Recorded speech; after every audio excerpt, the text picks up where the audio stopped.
Seputar haji, saudara, setelah 2 tahun tidak memberangkatkan jemaah haji karena pandemi, Indonesia kini kembali mendapat kesempatan mengirimkan jemaah haji ke Tanah Suci. Ya, ini beberapa penyesuaian terjadi, saudara, mulai dari biaya hingga batas usia. Dan berikut liputan selengkapnya.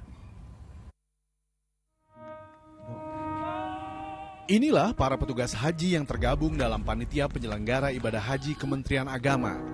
Sebanyak 325 orang diberangkatkan hari Rabu lalu untuk membantu para calon jemaah haji Indonesia di Arab Saudi.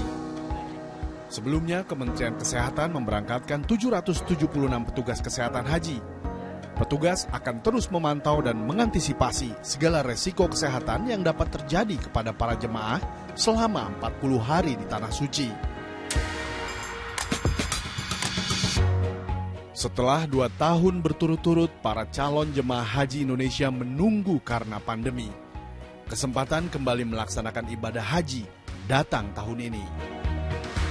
Menteri Agama Yakut Khalil Qomas memastikan jika pelaksanaan keberangkatan jemaah haji Indonesia sesuai jadwal. Ia juga memastikan berbagai fasilitas mulai dari penginapan hingga catering telah sesuai yang diharapkan. Sudah memastikan mulai dari hotel, transportasi, kemudian sampai ke dapur-dapur catering. Dan kesimpulan saya, pelayanan jamaah haji di Arab Saudi nanti sudah sangat siap gitu kan. Mudah-mudahan apa yang saya lihat kemarin tidak geser di waktu pelaksanaan haji nanti.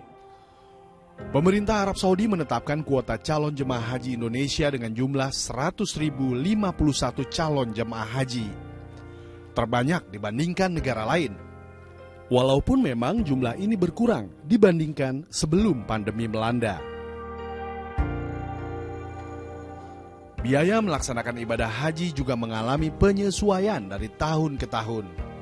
Tahun ini, biaya yang ditanggung jemaah haji reguler antara 35 juta hingga 42 juta rupiah lebih. Besaran biaya ini berbeda-beda tergantung wilayah embarkasi. Seiring kebijakan baru pemerintah Arab Saudi, anggaran operasional haji tahun ini juga mengalami kenaikan.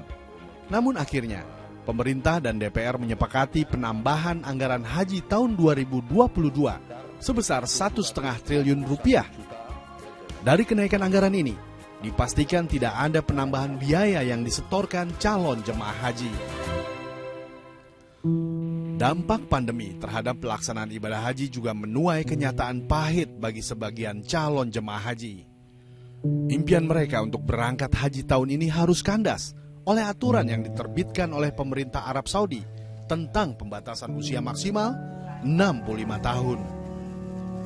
Para calon jemaah haji yang gagal berangkat kini hanya berharap peraturan batasan usia berubah pada jadwal keberangkatan tahun depan.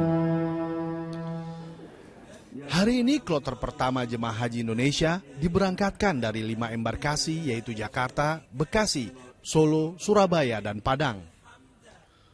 Gelombang pertama keberangkatan calon jemaah haji ini akan berlangsung hingga 18 Juni. Gelombang kedua dimulai pada 19 Juni dan berakhir pada tanggal 3 Juli. Proses kepulangan jemaah haji Indonesia gelombang pertama dijadwalkan pada tanggal 15 hingga 29 Juli 2022 dari Bandara Jeddah. Dan gelombang kedua pada 30 Juli hingga 13 Agustus melalui Bandara Madinah.